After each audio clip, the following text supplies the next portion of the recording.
Alright guys, we just got back from Powercruise, 3-day event, absolutely awesome event. Everyone loved it.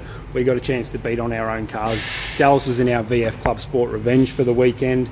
30 pounder boost, 1400 horsepower. He's power skidding it.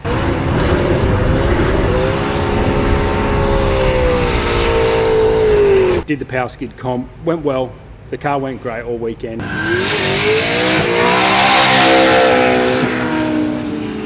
On Sunday we noticed a little bit of a fluffy idle to it and decided that we'd pull it up from there. That was after we went through a couple of sets of tyres around. So we did the PSR Pro Drag radials on that. I think we went through 2 sets on there. We did 250 litres of fuel.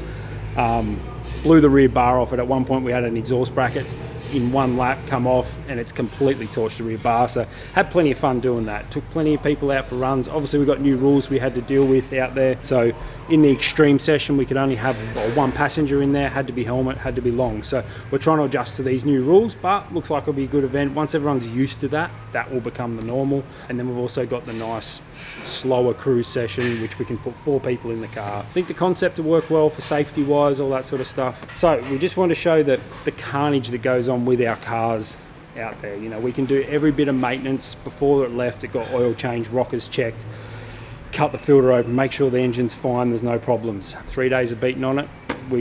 Unfortunately, we've broken a valve spring, so the boys have pulled it down just to try and find out what that fluffy idle is.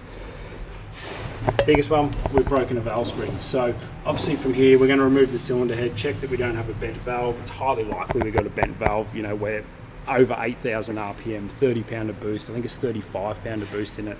We're using nitrous to bring it on. These engines, as much as they're we call them street cars because they got rego on them, they don't last forever. So I think these springs are about 2-3 years old on here, but that's still only 1,500, 2,000 kilometers. So you can put the best of the best, they still fail. We're just going to try and give you a bit of insight over the next couple of months on dramas or cars, and you know, you can do everything in your power to make sure they're right, the right maintenance, and stuff still does break. So hope you enjoy it, and we'll get this thing apart, get it back together, and see you at the next track event.